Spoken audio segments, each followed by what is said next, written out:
Ahora sí.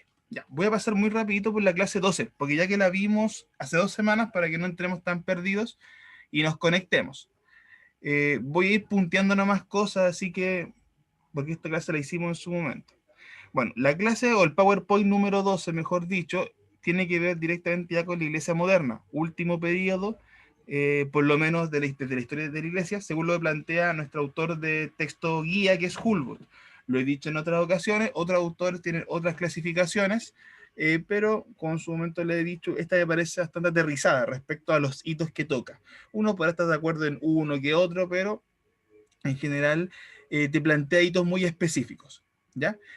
Este periodo comenzaba en 1648 con la firma de la Paz de Westfalia y el cierre del conflicto de la Guerra de los 30 años, y cierra desde la perspectiva de Hulwood en 1945 con la Segunda Guerra Mundial, que básicamente plantea un panorama distinto a cómo la iglesia evangélica estaba enfrentando el mundo hasta ese momento. Ese sería como el gran hito que toca. Nuevamente, ahí hay gente que está, por decirlo así, con diferentes factores de acuerdo o en desacuerdo, pero por lo menos lo que este autor plantea. Eh, en su momento revisamos esta clase de la iglesia moderna, repasamos los 30 años, que como les dije no lo voy a tocar. ¿Cuál fue la consecuencia final de la guerra de los 30 años? O más bien el panorama que nos dejó, como en su momento revisamos. La idea de las iglesias nacionales, que ya eran parte de Europa, cada país podía elegir su denominación y plantar sus iglesias nacionales. Hubo un mayor fomento en la alfabetización, como vimos en su momento, por lo cual esto trajo un enriquecimiento súper grande en la labor, no decir la académica, pero también en la labor espiritual. Mayor producción de texto, la teología fue mucho más amplia, la lectura de la Biblia, nuevamente permitió abrir tanto a nivel político, a nivel educativo y a nivel espiritual también un nuevo campo, con nuevas herramientas que en este caso tenían que ver con la educación. Un desarrollo económico que también fue muy interesante en el sentido de que los países que más invirtieron en el punto de arriba, proporcionalmente también fueron los que más ganancia tuvieron a nivel económico, tenían gente más preparada y un mayor desarrollo. Eh, Vimos la división de Europa en el sentido de las naciones que eran protestantes versus las naciones que seguían siendo católicas, e incluso dentro de las mismas naciones protestantes también algunas diferencias muy marcadas, la herencia del calvinismo y el luteranismo, por ejemplo. Y el foco de América, que no lo tocamos durante este PowerPoint porque como les dije, era para otro contexto, era mucho más extenso. Bueno, vimos la paz de Westfalia, el movimiento científico que influenció más que nada en la aparición del racionalismo como un movimiento que también revisamos en esa clase. También la premisa con la que íbamos a dividir esta unidad eran 3 puntos. Primero, las iglesias que surgen de la Reforma. Segundo, las nuevas organizaciones eclesiásticas. Y en tercer lugar, que sería ya el PowerPoint 14, que en teoría lo veríamos próxima semana, son las iglesias del siglo XX. O sea, la iglesia en el siglo XX, este nuevo panorama que nos deja. También les había comentado, un segundo acá, para que lo tengan considerado a la hora de hacer su tarea de libro. Aquí, a pesar de que tomo la base del libro, hay hartas cosas como que las voy dejando de lado, porque a mi gusto acá Hulwood se enreda, no se enreda, sino que toca puntos que por lo menos para mí no son los más relevantes, ¿ya? Especialmente la parte de Estados Unidos, porque es cierto, Estados Unidos es importante en el desarrollo evangélico, pero me imagino que por ser estadounidense, Hulwood da un enfoque muy detallista a la historia. Entonces hay elementos que ahí van a haber cambios respecto a la distribución, el orden y cómo se está planteado. Ya, por eso van a encontrar diferencias. Así que les recomiendo que para el tema de la tarea del libro no se basen tanto en la clase, porque hay muchos elementos que están cambiados de orden o ya agregué Marta cosa acá, entonces les paso el dato para que lo tengan ojo a la hora de abordar la tarea. Las iglesias que surgen de la Reforma, tomamos 3 grandes ejes, hay otras, ya este es el caso de Escocia, Suecia, pero por factor de importancia y por factor de relevancia, tomamos 3, los ingleses, los alemanes y Estados Unidos. Perfecto. Vimos en su momento la iglesia inglesa, revisamos sus aportes, principalmente la línea de los romanistas, los anglicanos, que ya existían en la época de la Reforma, y los puritanos. Vimos también cómo de este conflicto político que hubo, básicamente la iglesia anglicana tenía conflicto con las demás denominaciones, los romanistas que por un lado querían volver a Roma, los puritanos que era la línea más radical. que quería ser aún más parecidos a la iglesia primitiva, básicamente. Un poco siguiendo la línea escocesa, la línea de Suecia. Luego hablamos de las mismas divisiones dentro de los puritanos, que también tenían sus facciones aún más radicales. Un poco las denominaciones que nacieron después de este movimiento, destacando la presbiteriana, la congregacionalista, que es un aporte muy importante en Estados Unidos especialmente, y la bautista, que también es una de las más reconocidas actualmente a nivel mundial. Vimos también la relevancia de Juan o John Wesley, como usted le quiera llamar, en el movimiento wesleyano. Vimos un poco de su biografía, vimos un poco de los efectos que este tuvo. Hablamos muy escuetamente, porque como les dije en esa clase, este caballero da para mucho, da para clase completa, da para unidad completa, por su influencia y sus efectos. Pero sí intentamos reducir un poquito o resumir lo mejor posible las influencias que él generó en Inglaterra y en el movimiento que después conoceríamos como los metodistas wesleyanos y posteriormente los metodistas pentecostales como tal. Y un poco la influencia que él tuvo en eso. Un hombre que, alejándose de la línea más bien racional, volvió a la parte más espiritual, a la manifestación del Espíritu Santo como tal. Bueno, vimos un poquito de las cosas que él hacía, que era bastante atípico para la época, mucho de calle, más que de iglesia de púlpito. Vimos también cómo un poco fueron ciertos eventos los que los marcaron. Acá la presencia de los morados, que después los volveremos a hablar de ellos, que se repiten, influenció en su percepción de Dios, que fue, como digo, bastante interesante. Vimos también un poco cómo hablaban de él como una persona, al final de cuentas, que fue clave para el encender de un nuevo avivamiento en Inglaterra y en gran parte de Europa, incluso en Estados Unidos, porque Juan Wesley, por medio de la congregación y sus colaboradores, también influencia mucho en Estados Unidos. Entonces aquí también hay un elemento que lo volveremos a tocar en su momento, porque también la figura de Wesley no queda solamente en Inglaterra, sino que, como les dije, tiene efectos en el otro continente. Ya, revisamos algunos elementos, vimos el movimiento anglo-católico, que nace un poquito de esta idea de los romanistas, y un movimiento que en su inicio tuvo un poquito la intención de unir esta iglesia que estaba separada, cuya principal básicamente figura es la de Juan Enrique Newman, que lo vimos en su momento que terminó volviéndose al catolicismo por sus convicciones personales. Al final de cuentas, él creía en esta idea de la iglesia unificada y que la iglesia madre era la iglesia católica. Entonces, siendo fiel un poquito a eso, vuelve a su alma mater, voy a decirlo así como él lo veía.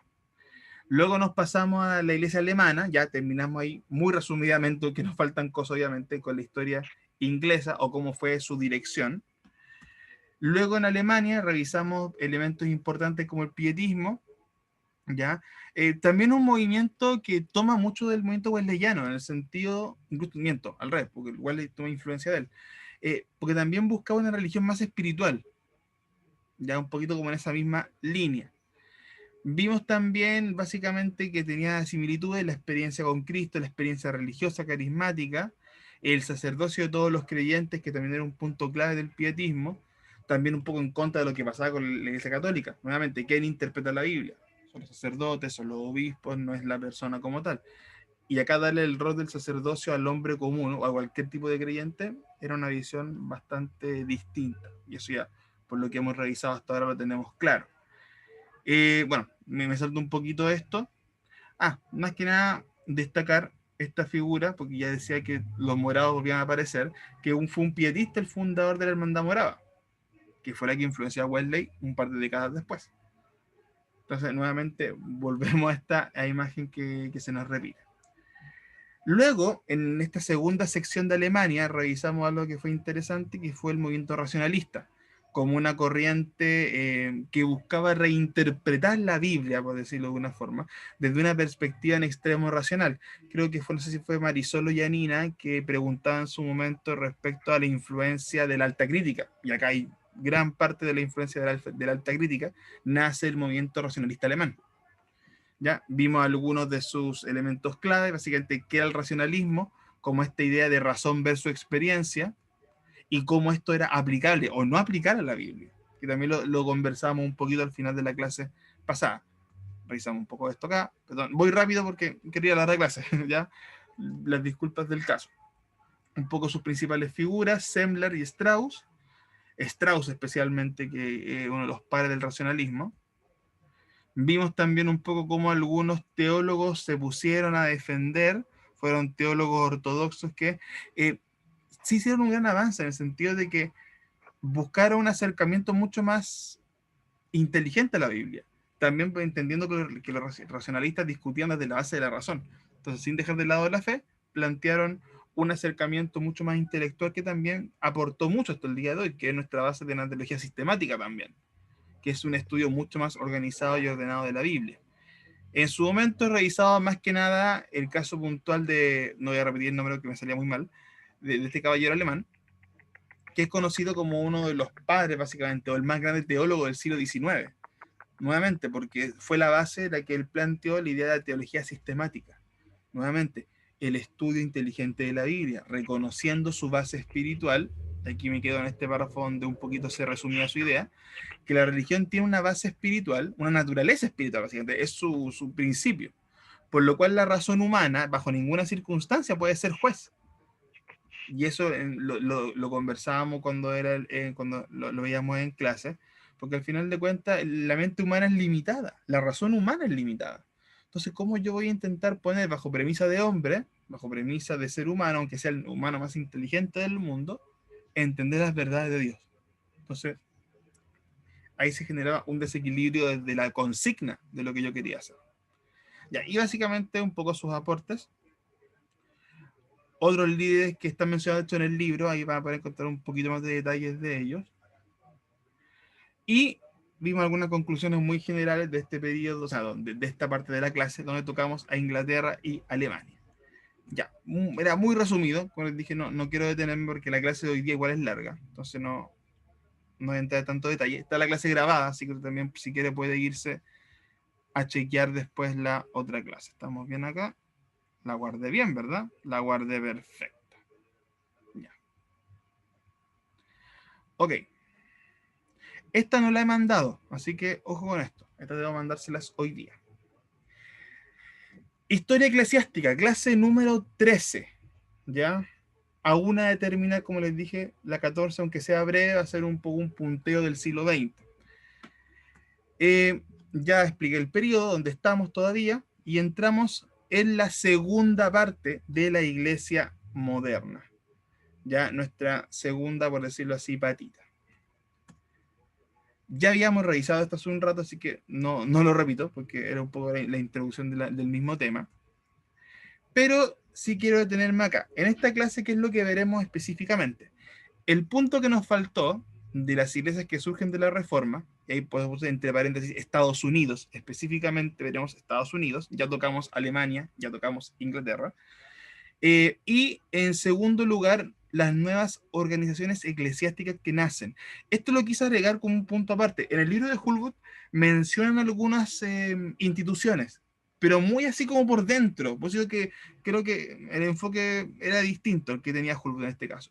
Así que, un poco por la investigación complementaria, me llamó la atención incluir esto, porque también tiene un aporte que no solo desde la creación de iglesias, sino desde lo que los creyentes aportaron para la sociedad moderna. Y me llamó mucho la atención, de hecho, hay algunas cosas que omití por tiempo y espacio, pero traté de seleccionar las que me parecieron más interesantes. De hecho, esta información la complementé bastante, o sea, un poco de Hulwood, pero hay bastante de Baker y del texto que también les dejé, el de Ropero, el de Fletcher y Ropero. Así que si alguien lo tiene, lo pueden conseguir. Ahí va a tener mucha más información, entre otros autores, pero para hacernos una idea.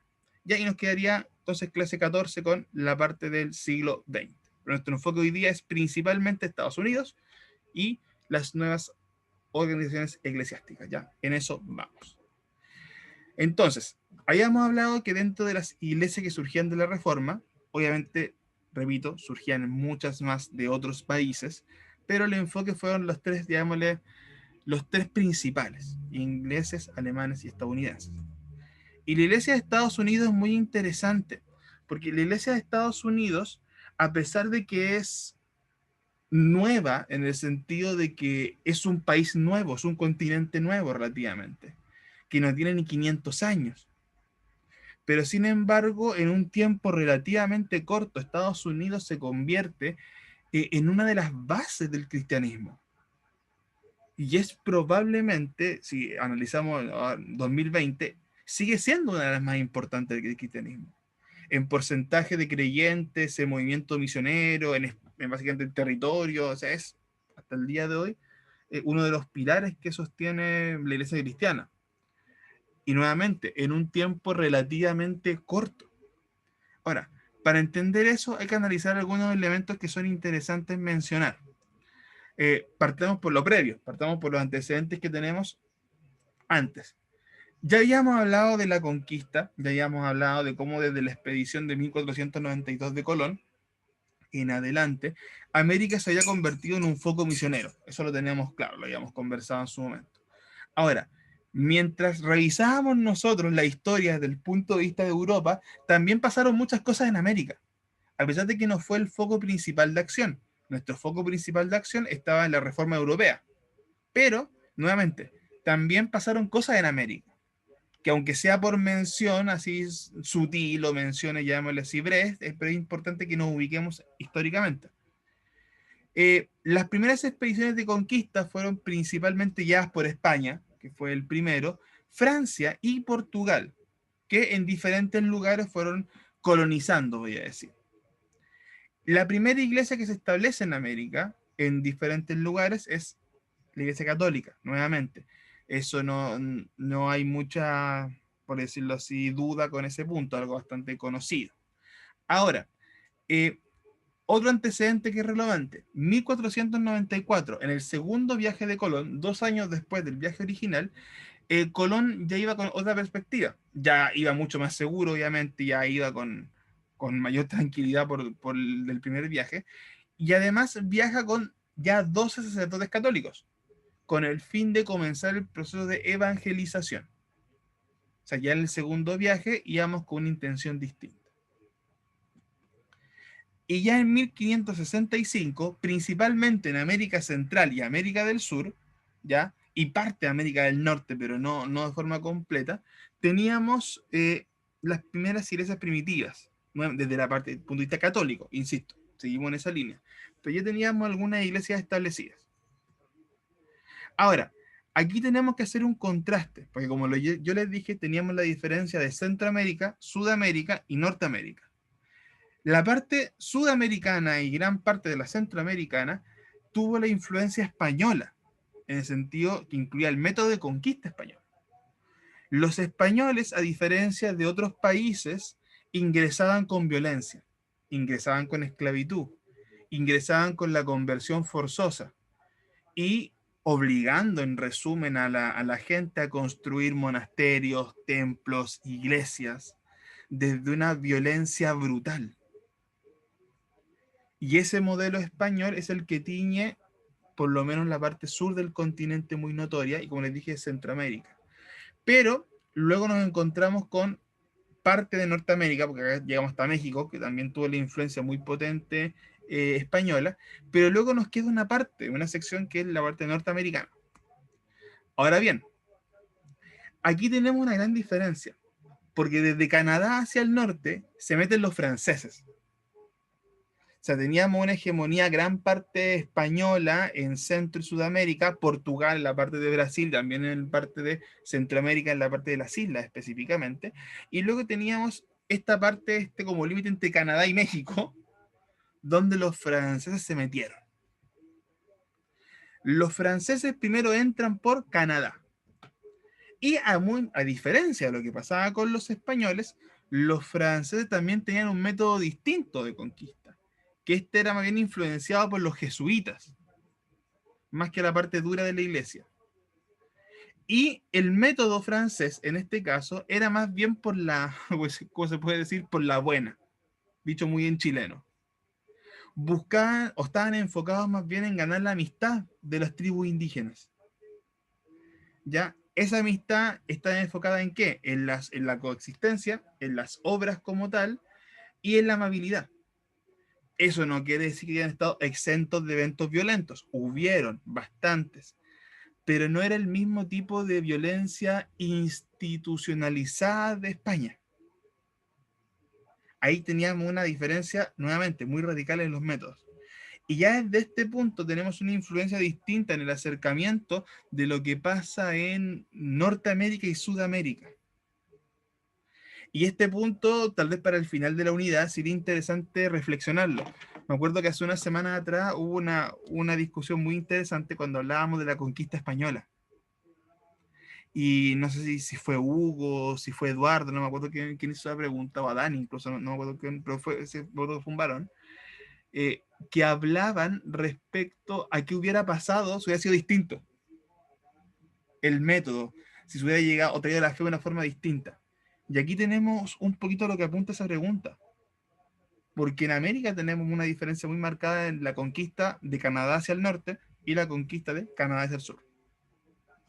Ahora bien, con esta diferencia del método nos encontramos ante otra realidad. Tenemos a los franceses metidos, tenemos a los españoles metidos, tenemos a los portugueses metidos, y aquí también se nos meten los ingleses, que venían más por detrás. O sea, los ingleses no estaban tan metidos en el tema de conquista en ese punto. Ahora, los ingleses en esta misma época, por decirlo así, el 1600 y fracción, solamente tenían una pequeña porción en la costa del Atlántico, ya, pequeñísima porción.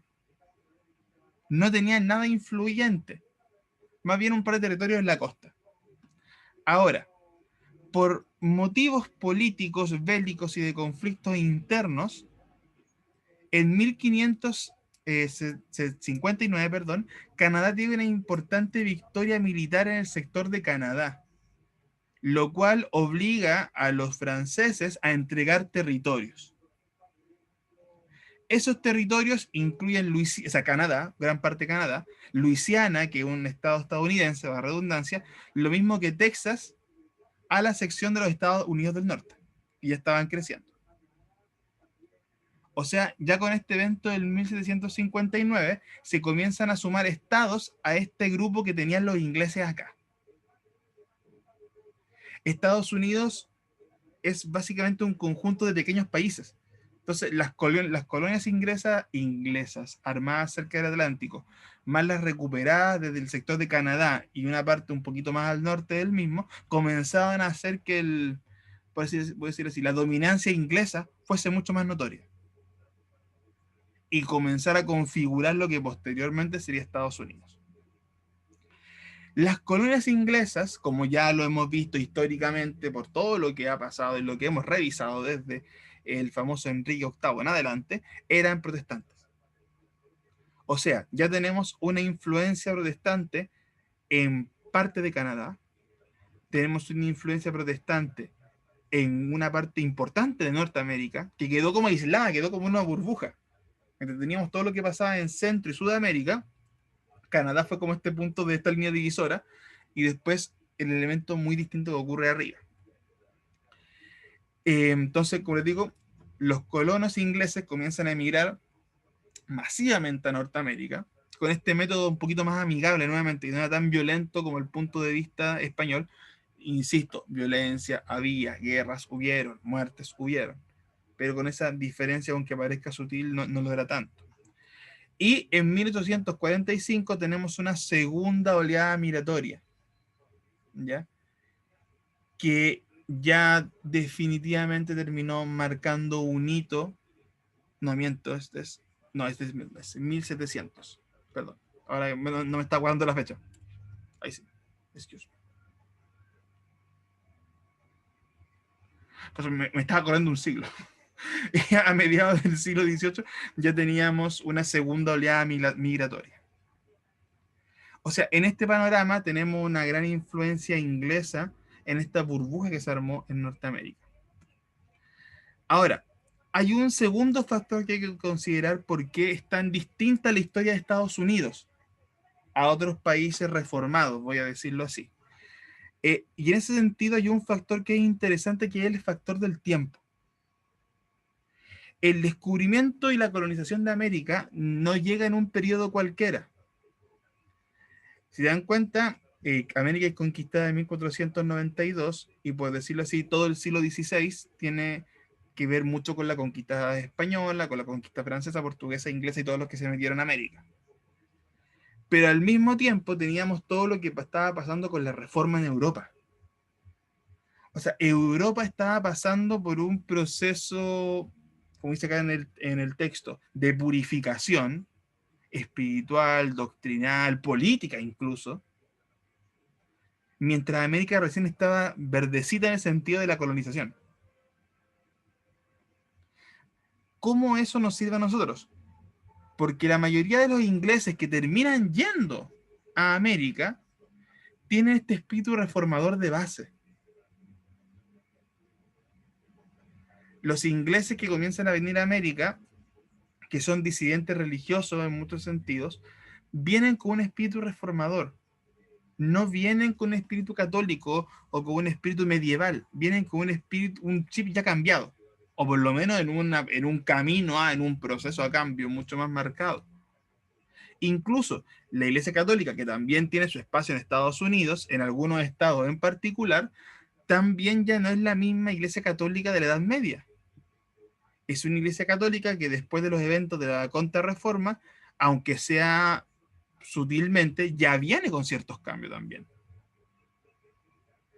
O sea, no sé si me entienden a qué apunto, pero Estados Unidos tuvo no sé si ya la bendición, no sé cuál es la expresión más adecuada, pero tuvo la cualidad de recibir colonos en un porcentaje importante que ya venían con un espíritu reformado y ya venían mucho más masticados de todo el desastre que estaba pasando en Europa.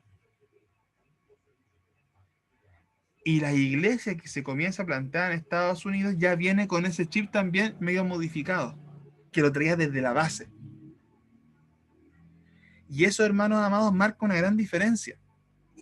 Porque muchas cosas que ya se habían peleado en Europa, que ya se habían discutido en Europa, que ya se habían sacado los ojos en Europa, llegaban a América mucho más masticaditas, mucho más procesadas. Lo que permitió una iglesia mucho más pura desde su base. Y eso sí marca diferencia. Por eso, y vuelvo al debate de hace unas semanas atrás, este punto es interesante considerarlo. La iglesia que llega a América es muy distinta, porque la iglesia que llega a Sudamérica es una iglesia católica todavía dura, es una iglesia católica todavía muy cerrada, es una iglesia católica todavía muy española, y recordemos que los españoles defendían la iglesia a muerte como viniera. Mientras que la parte norteamericana llegó con la reforma. Entonces ahí tenemos una diferencia que hay que analizar, hay que masticarla con más calma, porque sí marca en cómo se origina la iglesia.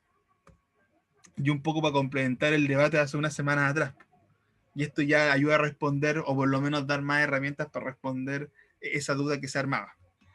Nuevamente, esto no es perfecto. En este proceso hay mucho chimuchines de cortar, hay mucho desastre entre medio, pero nuevamente viene un poquito más limpiecito. Desde los primeros días del colonialismo, los Estados Unidos han estado profundamente influidos por la religión cristiana, por todo lo que les explicaba antes. La mayoría de las colonizaciones inglesas, incluso las católicas, venían un poquito mejorcito. Varias de las 13 colonias originales, ya originales, no original, perdón. Me trae más papeles, pues, cuántos errores entre medio. Varias de las 13 colonias originales fueron establecidas por colonos que querían practicar su religión sin discriminación. Acá volvemos con lo que pasaba en Europa. En Europa recién se estaba peleando por la libertad de culto religioso, por las iglesias nacionales. Ya estaban con toda su batalla aparte, pero ellos ya vinieron con ese espíritu a Latinoamérica. Entonces, el derecho a la libertad de culto, desde el punto de vista de la libertad de eclesiástica, de denominación, como usted le quiera decir, ya venía en la base de las colonias originales estadounidenses. Por eso es que en Estados Unidos fue un semillero de tantas denominaciones, porque ya venían con eso. No venían con el plan de unificar toda una sola iglesia, ya venían con el chip de las iglesias nacionales, que se aplicaron en los diferentes estados de Estados Unidos. Ahora bien, aquí, y aquí digo, Culbus se pega una cantidad de información mucha, así que traté de reducirlo lo mejor posible. Pues digo que esta parte es como cuando uno la ley se hace como mucha cosa, así que lo traté de condensar. Nos va a faltar un montón de información, esto es muy extenso, podríamos estar hablando de muchos Estados Unidos, porque tiene los estados sureños, los estados norteños, los estados más al Atlántico, los estados influenciados por los ingleses, los estados influenciados por los escoceses, por los holandeses, y terminamos mañana. Entonces, créanme que esta hora está extremadamente condensada, les aviso de antemano. Si a usted le interesa la historia cristiana de Estados Unidos, tiene mucho que leer aparte, porque da para un montón. Pero voy a tratar de cada resumir lo más posible esto, que da para mucho. A eso quería llegar. La iglesia inglesa fue la primera en la región, como ya lo discutíamos antes, la primera que se establece desde las colonias atlánticas y desde las colonias conquistadas a los franceses. Es complicado definir uno de los primeros servicios. Estuve buscando información anexa a lo que planteaba Hulwood, pero no encontré muchas diferencias, así que lo tomé como una base. Se habla de un primer servicio oficial, llamémosle oficial desde la denominación, desde culto, oficial, en 1579, por un caballero llamado Sir Francis Drake, en la ciudad de California. Insisto, traté de encontrar otro tipo de información porque me genera rara vez el número. Creo que es demasiado posterior, ¿ya? Pero lo atribuyo a que hablarán de un servicio establecido, porque tiene que haber ido predicación, eso estuvo desde antes. Ahora, en 1607, con la entrada oficial de la primera colonia inglesa en Virginia, otra ciudad, otro estado en Estados Unidos, también marca la entrada de la iglesia a Virginia. Ya ahí los colonos ingleses, cuando se establecen ahí, la traen y la suman. En ese sentido, en esta primera etapa, voy a decirlo así, de la iglesia estadounidense, los clérigos aún tenían que jurar lealtad a la corona británica, si querían ser, digámosle, oficializados. Recordad que ahora tenemos Estados Unidos libre, Estados Unidos todavía es una colonia inglesa en este punto. Por ende, todas las decisiones eclesiásticas tenían que ver con la dependencia de la corona. Y esto aplicaba también a los obispos, clérigos, a los cargos eclesiásticos. Tenían que ser aprobados por la corona. ¿Ok? En esta primera etapa, Estados Unidos, o gran parte de los estados ingleses, voy a decirlo así, toman como nombre oficial Iglesia Protestante Episcopal. Ya, la primera de muchas, pero es como una primera denominación que se arma de forma establecida en algunos de estos estados, la cual tiene como base el sistema inglés, pero adaptado a la realidad americana. Nuevamente, partiendo desde la base anglicana y la base, voy a decir más wesleyana, por decirlo de una forma, pero manteniendo la formalidad de los anglicanos. Ahora, aunque la principal influencia vino por Inglaterra, muchos de los otros estados que estaban influenciados por otros países también tuvieron diferentes hitos. Y aquí viene un resumen máximo de esos hitos. En 1628, Holanda establece en Nueva York la Iglesia Reformada Holandesa. Ya, volvemos acá, tenemos acá en 1607 la entrada oficial inglesa y en 1628 la entrada oficial de Holanda en Nueva York. Alemania, por su parte, también a principios del siglo XVIII, a principios de 1700, también ingresan algunos estados en lo que ellos denominaron la Iglesia Reformada de Estados Unidos, con una influencia más bien desde la línea de la Iglesia luterana específicamente. Los bautistas, o los ingleses, también por medio de los bautistas, que como recordamos fueron un nacimiento desde la Iglesia puritana, también se ingresan a Estados Unidos con diferentes denominaciones durante el siglo XVIII. Los luteranos, como denominación aparte, voy a decirlo de esa forma, aparte de Alemania como tal, también establecieron iglesias en algunos estados claves, también en Nueva York, para que no estuviese solamente influenciada por los holandeses, Delaware, que también es otro estado del país, y lo mismo que Pensilvania. Escocia, a su vez, también puso la primera iglesia presbiteriana en Maryland, 1648, un poquito más antes de lo que habíamos revisado antes. Y los metodistas, con la herencia wesleyana, desde 1766, ya a mediados del siglo XVIII, comenzaron a ser una de las iglesias que crecieron de forma más sostenida. Ya se dan cuenta que hay mucha influencia chica de muchos países, de muchas denominaciones y un montón que se nos están escapando. Pero ya desde mediados del siglo XVIII, los metodistas wesleyanos tuvieron uno, no el único, pero uno de los crecimientos más sostenidos durante el tiempo. ¿Ya? Y de hecho, hasta el día de hoy es uno de los principales movimientos. Por lo menos en esa época, estamos hablando de hasta el final del siglo XVIII, termina convirtiéndose en una de las principales iglesias del país. Y de hecho, un poco veremos con el complemento de esto por qué ocurre. Por qué ocurre. Ahora, este mapita lo saqué de una estadística del 2008. Ya que hicieron una encuesta en Estados Unidos. Perdón por la calidad, pero lo traté de buscar de otra forma y me dio flojera traducirlo. Un poco para que se vean la idea de cómo está distribuido en el 2008 Estados Unidos. Un 47.7 son protestantes. De las diferentes cosas que hemos hablado, de protestantes, ya para que se hagan una idea. Aquí no está la división específica. Católicos, un 21.9, que no es un mal número. De hecho, no lo incluí en la estadística porque se ha alargado mucho, pero también la Iglesia Católica tiene algunos estados claves, donde también se establece por medio de los jesuitas en ciertos lugares. Los mormones, otras denominaciones u otro tipo de religiones con un 6%, un 13,8% que se declara que no tiene ninguna religión, y después los porcentajes pequeños se distribuyen tanto mormones, ortodoxos, agnósticos, los que no saben, no responden, ateos, etc. Pero el dato interesante es que cerca de la mitad de Estados Unidos, y esta ha sido una tendencia en general de la historia americana, con mayor o menor influencia, pero Estados Unidos siempre ha estado abordando más o menos cerca de un 50% de protestantes.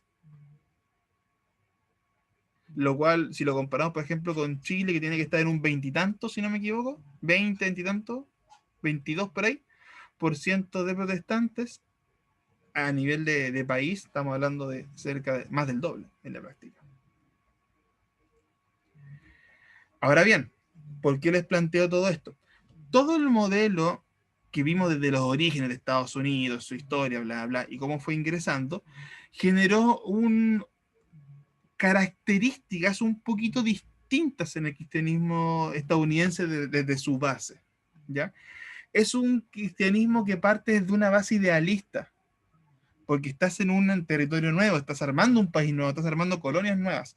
Viene con un espíritu muy distinto al que uno ya venía establecido de la tradición de la iglesia europea. Ellos son desde su base más filosófico, desde su base más idealista, desde su base más humanista. Una formación nuevamente distinta. Tienen un fuerte espíritu democrático. Estados Unidos, para los que ven El Patriota, de Mel Gibson, para dar una idea.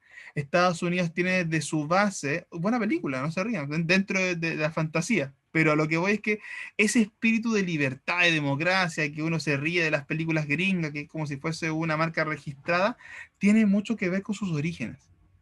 Estados Unidos, para bien o para mal, tiene esta visión del espíritu democrático, que también se reflejó en la iglesia, por lo mismo que no hubo dificultad en establecer el sistema de iglesias nacionales, o iglesias en este caso estatales, porque ya venían con eso claro. Ya ellos iban a imponer no iban a imponer a la iglesia como tal, iban a generar un sistema donde la iglesia creciese según como le iba. Este principio está basado en la idea de la separación de la iglesia del Estado. A pesar de que en Estados Unidos está mucho más marcado Dios, de hecho, en su constitución, en algunos elementos.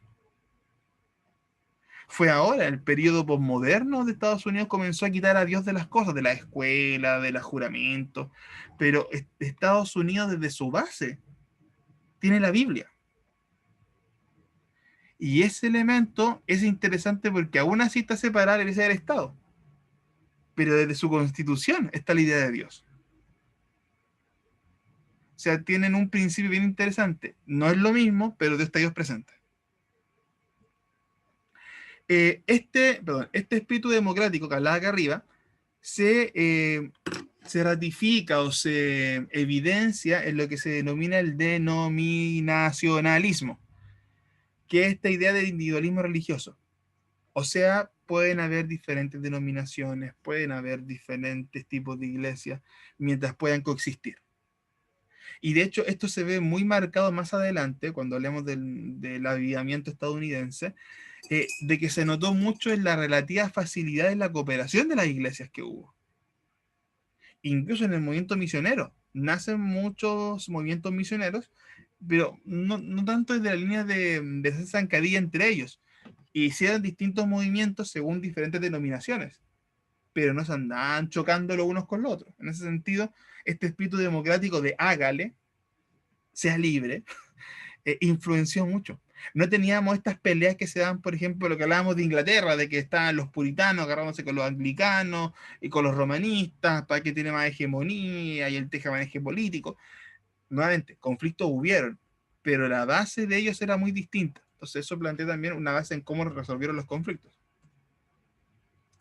Esta religión por convicción está de la base, ya lo decíamos recién, mucho inmigrante reformado llegó, ellos ya venían con un pensamiento distinto que se replica en este tipo de convicción religiosa.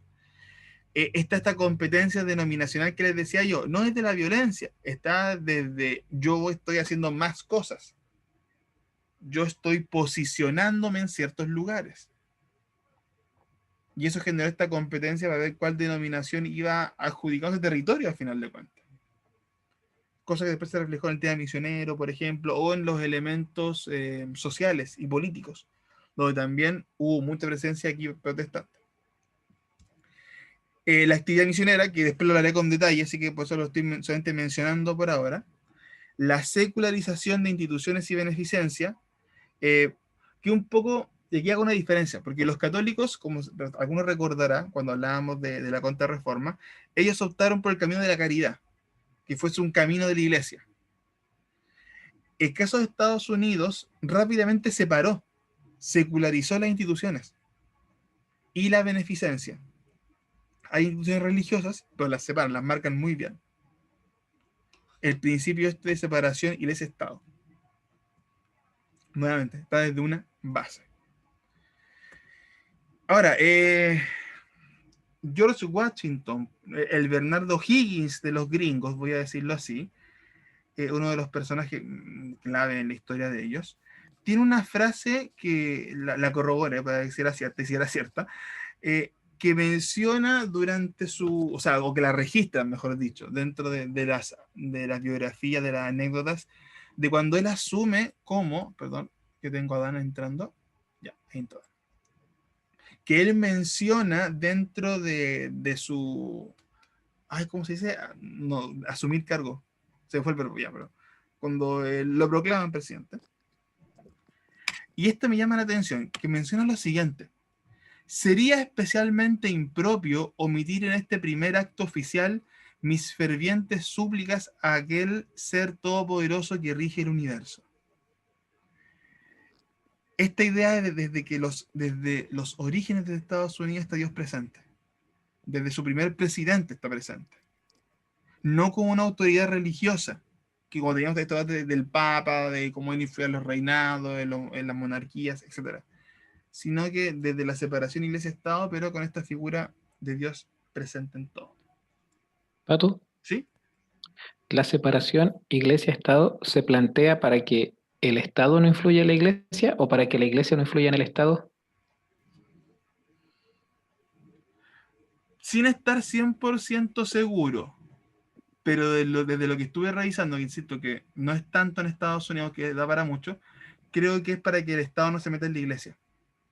Porque la tendencia fue más bien, Hugo, de que la iglesia no tomase roles políticos o que no tomase otro tipo de roles. Entonces, tú me preguntas por cómo fue el movimiento de lo que pasa en Estados Unidos, me da la impresión que es por ese motivo. Pero tendría que revisar con más detalle la declaración específica o las declaraciones constitucionales específicas. Pero por el efecto que hubo, te diría que es por esa dirección, que la iglesia no se metía donde no había que meterse. Estaba presente la constitución, estaba presente Dios, pero la iglesia separada. Es que me acordaba de la película En esa Dios no está muerto, la 2 cuando hacen el juicio. El abogado en una parte cita eso, no sé si será verdad o no, pero él plantea ahí de que esa frase se propone para que el Estado no influya en la iglesia. Pero él, o Sí, sea, entre los argumentos, varios argumentos que plantea son verídicos, pero no sé, pero él lo plantea ahí como que el objetivo de eso, porque ahora se toma separar iglesia y Estado para que la iglesia no se meta en el Estado. claro. Pero en su contexto era para que el Estado no interfiriera en las cosas de la iglesia. Eso no. Mira, no sería descabellado. No sería descabellado. Yo ya te lo planteo así por más que nada por cómo se fueron construyendo las diferentes organizaciones. Pero lo que se plantea en esa película o en ese argumento no tiene tampoco nada malo. Porque si te fijas bien, el hecho de que no estuviese metido el Estado también le permitió a las diferentes denominaciones crecer. Y nuevamente tener libertad de acción, sin que ellos se metieran donde no tenían que meterse. Así que podría ser perfectamente. Ya, no, lo tomo como argumento. Porque nuevamente al final la consecuencia, y por eso te decía que basado un poco en las cosas que pasaron, yo te decía que era al revés, pero no es descabellado pensar lo otro. Porque al final, y tengo que volver a comparar los casos europeos. Acá va a salir mucho la comparación Europa-Estados Unidos.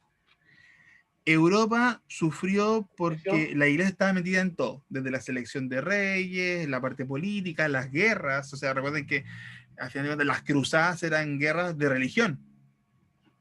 Europa casi se destruyó por las guerras de religión. Y como en su momento lo discutíamos, en un punto se hacía muy difícil separar todo porque habían aliados políticos, aliados eclesiásticos, enemigos políticos, pero aliados acá. Entonces me imagino que ese espíritu de evitar cometer los errores europeos llegaron a esto. Que la iglesia, que Dios estuviese presente en el país, pero que la iglesia no estuviese presente en la política. Y de hecho, como lo iremos viendo, hay personajes en la historia estadounidense muy marcados, muy creyentes, muy marcados, que estuvieron presentes en la política, pero como políticos. Y eso marca muchas diferencias. De hecho, mira, que me voy a adelantar un poquito. Una de las cosas que marcó el segundo gran despertar en Estados Unidos, o el segundo gran avivamiento, como también se le llama en Estados Unidos, tuvo que ver porque reverendos, en este caso pastores, como políticos, en el rol político, tuvieron mucho que ver en la abolición de la esclavitud. Pero nuevamente, como políticos, desde el rol que les correspondía a ellos. Entonces es muy interesante cómo en el modelo estadounidense encontramos el funcionamiento que, y en una opinión muy personal, y aquí yo me hago responsable de mis palabras, sería un modelo adecuado para un país secular. O en este caso Chile, que se declara como un país separado de Iglesia-Estado. ¿Ya? Porque la iglesia, y lo iremos viendo, creo que se lo comenté a Nina cuando nos reunimos una semana atrás cuando anduvo de visita, que yo quedé muy fascinado con esta parte de la materia, hermanos amados, porque hay muchas cosas que esta clase antes era una clase condensadísima de 3 hacia 1. Ustedes tuvieron el privilegio de que le hice el 2.0 brígido esta unidad. Y una de las cosas que más me sorprendía cuando profundizaba en estas cosas es lo mucho que los cristianos influenciaron al mundo. Y por lo menos, si usted me pregunta a mí, es de las cosas que más me queda de este periodo. Está la parte teológica, lo que veíamos con Alemania y la lucha contra el racionalismo, que es toda una línea distinta, línea teológica. Pero si me preguntas a mí, las cosas que más me quedaron fue esa, fue la influencia de la iglesia en general, no solamente la estadounidense, ojo, porque ahí también después veremos cómo esto afecta en Europa, pero cómo la iglesia se hizo presente en el mundo secular, pero como personas de fe haciendo lo secular. Y eso creo yo que se da en parte por el ejemplo de Estados Unidos, porque Estados Unidos pone un modelo que marca esas diferencias muy al comienzo. Y nuevamente tú podías ser un pastor exitoso, podías ser un pastor ungido, bendecido, pero si tenías que ir a trabajar al campo de batalla, ibas al campo de batalla. Si tenías que ser político, eras político. Si tenías que ser un congresista, eras un congresista. Como Y en la nuevamente, para mí película es del un tema Patriota. interesante de ejemplificar. ¿Mm? Como en la película del Patriota, cuando ve el curita. Claro, el cuida no era cuida. Más ¿Verdad? bien Por el curita, bueno, el pastor, lo que cuando va con él. es un episcopal, es un episcopal, claro. Ya. Claro, ahí que dijo, yo ya no, aquí no me corresponde ser pastor, tengo que ir a cuidar a las ovejas de los lobos. Entonces, Patricio, sí, ¿tienes conocimiento con respecto a George Washington, qué tendencia tenía él? la verdad que no, Ya, hermano, le estaría chamullando. ¿no? Ah, ya. No. No, me vino a la memoria el caso de él. Nada más. Ok. Ah, pero Gracias. nos dejó con la expectativa. Sí, no, pero no importa. Pensé que como había estudiado el tema, pensé que tenía el... No tengo el sabía- dato. Me refería más que nada a la parte de este discurso. Por eso les decía que había revisado Correcto. para asegurarme que el dato fuera correcto, para no meter las patas. Ya, Pero no, no, habría que revisar, pero probablemente no, congregacionalista, incluso la bautista en algunos importancia es casos. que, ¿Mm? bueno, como obviamente ellos vienen de la línea inglesa, es muy posible que haya sido de la línea protestante. Claro, Ok, gracias. ya hermano. Si estudio más, si lo reviso después con más calma, le doy el dato, pero no, le estaría mintiendo. Prefiero ahí no. No, prefiero, no miento, ese tipo de cosas. Cuando digo que no, no. Pero sí, es de línea inglesa. Entonces ahí ya tenemos visto menos cuál es la línea inglesa. De la parte anglicana o puritana, y de los puritanos tenemos toda la línea bautista, metodista, entonces por ahí tiene que venir. Probablemente metodista, más que nada porque era los que mayoritariamente había. Pero quién sabe, tal vez tenía alguna de las otras denominaciones también entre medio. Ya, y aquí voy a hacer separación. Como les dije, la historia de Estados Unidos es tremendamente larga, excesivamente larga. Y ver cada estado en particular nos va a llevar un montón de tiempo. ¿Qué me interesa hasta este punto? Para después hacer el salto. Estados Unidos, por su composición geopolítica, son muchos estados separados que terminan uniéndose. Por eso yo les decía, Estados Unidos son muchos países que están en acuerdo. Por eso ellos tienen un sistema distinto de leyes, tienen un sistema federal, de elecciones, todo muy diferente. Por esta premisa. Por lo cual es un país altamente influenciado por las diferentes visiones protestantes, nuevamente. Ya aquí hay una pasada muy rápida de cómo principalmente los ingleses, pero también holandeses, escoceses, alemanes, presbiterianos, todos estuvieron metidos acá. Entonces es un país muy variotípico en denominaciones, pero que desde su principio denominacionalista permitió todo eso. Entonces permitió un crecimiento protestante súper heterogéneo. ¿Ya? Ahora bien, para no entrar a cada detalle de cada evento, de cada línea, por aquí tenemos la evolución de cada denominación de las más importantes, que no da, no nos da para hacer tanto. Quiero sí hablar de dos eventos claves. Es decir, voy a centrar todo esto en dos eventos claves, que son los denominados el primer y el segundo gran despertar, que es básicamente un avivamiento. Estados Unidos tiene dos eventos de este estilo.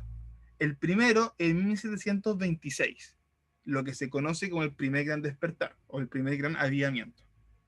¿Por qué me interesan estos eventos? Porque estos eventos marcan mucho la forma en que Estados Unidos se vuelve una potencia desde el punto de vista eclesiástico también. La primera parte del siglo XVIII, ya hasta el 1750 por lo menos, Estados Unidos tuvo un despertar en el aspecto espiritual. En este sentido, este despertar estuvo principalmente influenciado por el pietismo, que como ustedes recordarán, el pietismo, que es de base alemana, mantenía mucho esta base espiritual, un poco lo que pasa con los metodistas, el fervor desde la emoción del espíritu, más que algo de mente, algo espiritual. Aquí hay algunos personajes que son relevantes mencionar, por tiempo no veremos biografías. Eh, el primero, en 1726, el que da como el primer empujón a este avivamiento, que es Teodoro Freliswey, que es un predicador básicamente, un poco parecido a lo que pasa con Wesley en Inglaterra, predica desde el fervor espiritual, nuevamente, saliendo de la frialdad de la razón, él va desde esa línea. Y esto genera que se encienda básicamente parte de Estados Unidos. Gilberto Tennant también es un promotor del avivamiento, colaborador de este periodo, dentro de muy similar en tiempo con Teodoro. Luego, si nos saltamos un poquito más adelante, en el 1734, aparece la figura de Jonathan Edwards, un pastor congregacionalista, otra denominación de línea inglesa, que específicamente en el estado de Massachusetts también hace predicaciones con miles de convertidos, también desde el fervor del espíritu. Se levanta. Y aquí aparece una figura que ya la habíamos mencionado. Jorge Whitefield, que era uno de los tres bases del wesleyanismo. Estaba los hermanos Wesley y estaba Whitefield. Whitefield en algún momento se viene a Estados Unidos en el año 1738, básicamente a supervisar cómo estaba el crecimiento de la iglesia, de tiempo metodista, acá en Estados Unidos. Whitefield, al llegar acá, se da cuenta de que el movimiento, de todo lo que estaba pasando acá, o sea, nuevamente se suma a este avivamiento, y es en este periodo, como lo leíamos hace un rato, de que la iglesia metodista comienza a sostener su crecimiento. Whitefield, ya, desde un punto de vista muy humano, porque esto no es comparativo ni competencia, nada. Lo que hicieron Teodoro Frerichswey, lo que hizo Gilberto Tennent, lo que hizo Jonathan Edwards, es Whitefield el que lo lleva a otro nivel, nuevamente. Lo que ellos comenzaron desde el avivamiento fue Whitefield que lo llevó al punto más alto. Miles de convertidos, crecimiento de iglesias, el crecimiento del movimiento metodista muy potente en Estados Unidos y nuevamente creciendo a cientos de miles de personas. Ahora, pasa esto, ya, esto, digámoslo así, es muy potente durante la primera mitad del siglo, y luego nos encontramos a fines del siglo XVIII y principios del siglo XIX. Y aquí, en menos de un siglo, obviamente fue un proceso muy rápido, muy acelerado, se da el evento que se conoce como el segundo gran despertar o el segundo gran avivamiento. No lo incluyo acá porque era explicar mucho contexto, pero este avivamiento nace para enfrentar el racionalismo. El mismo racionalismo que está haciendo estragos en Alemania y en Europa, también comienza a hacer estragos en Estados Unidos. Entonces, el segundo gran despertar nace menos de un siglo después del primero, pero desde un foco diferente. ¿Ya? Nace en Nueva Inglaterra, un estado distinto, y con un foco más bien centrado en la parte intelectual, en la evangelización y en el aporte social. ¿Por qué digo que tuvo menos excitación?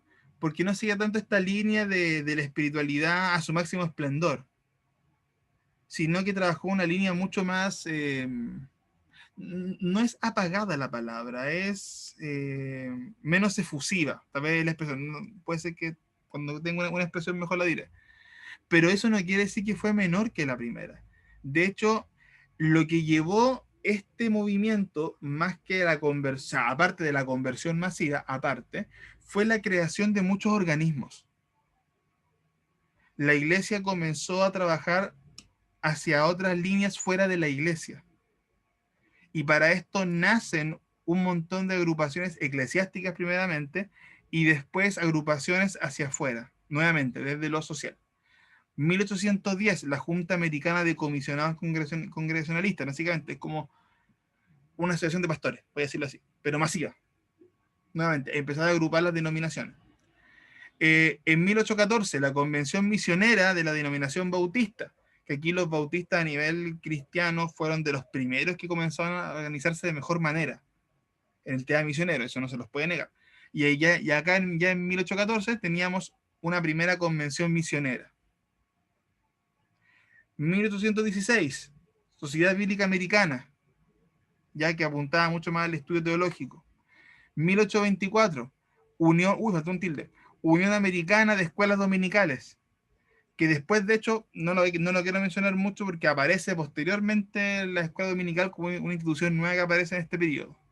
Pero acá también se crea la Unión Americana de Escuelas Dominicales, como organismo organizado, básicamente a la hora de hacer programas, planes de estudio, etc. 1826, Sociedad Americana de Misiones Domésticas, y en el 32 se replica el mismo modelo en los bautistas. Básicamente, ¿qué es esto? Las misiones internas. No solamente llevamos la misión a Europa, llevamos la misión a Asia, llevamos la misión a África. ¿Qué pasa con las misiones acá en nuestro propio territorio? Entonces fue un organismo dedicado específicamente a las misiones internas. Aparte de esto, que como digo fue una seguidilla de creación de instituciones, que se me escapan muchas, dos personajes relevantes. Charles Finney, que en pocas palabras es, bueno, este que les mencionaba hace un rato, que fue este hombre que es pastor, pero que también se dedicó mucho a la parte política, y fue uno de los personajes clave en la lucha contra la esclavitud, Y ahí está esta línea social que también abordó este avivamiento o este segundo gran despertar. Los estadounidenses sintieron, o perdón, la iglesia estadounidense sintió un gran deseo o un llamado, anhelo, carga, como usted le quiera decir, de convertir a los pueblos originarios, los pueblos aborígenes. Y a su vez, un segundo foco de esto fue la abolición de la esclavitud. Porque en Estados Unidos, en este punto, todavía existían esclavos, principalmente de raza africana, raza negra. Entonces, esta línea marcó un punto de antes y un después, cuando la iglesia también se hizo parte en el clamor de la abolición de la esclavitud.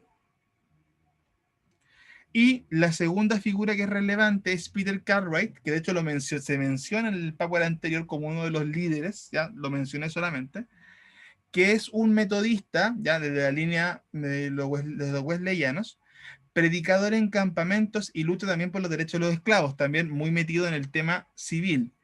Y acá pasa algo interesante porque menciono lo de predicador en campamentos, porque se genera en este segundo gran despertar esta idea que después replicaríamos en todo el mundo de los campamentos evangélicos, las confraternidades, ¿cómo se dice? ¿Cómo se les dice? Los congresos, por decirlo así, este es como el modelo temprano de esto, donde se reunían en tipo campamento, literalmente, a escuchar de la palabra durante días. Y aquí la figura de Cartwright fue súper importante, que fue uno de los pioneros de la predicación en campamentos, donde también se convertían miles de personas. Estos dos grandes despertar lo consideré importante mencionarlos, porque creo que son eventos clave de la historia estadounidense, porque si se fijan bien, en menos de un siglo tuvieron dos grandes avivamientos. O sea, dos impulsos, y voy a usar una expresión muy tonta para decirlo, dos impulsos de energía muy grandes, en menos de un siglo, donde esto llevó a mucha conversión de personas, a mucha creación de organismos eclesiásticos y civiles, pero con influencia cristiana, eh, a llevar las misiones a una categoría distinta, porque ya las misiones ya no eran cosas a tonta y a loca, las misiones eran organizadas por medio de organismos que ayudaban a los misioneros a su establecimiento y a su posterior conexión con diferentes redes.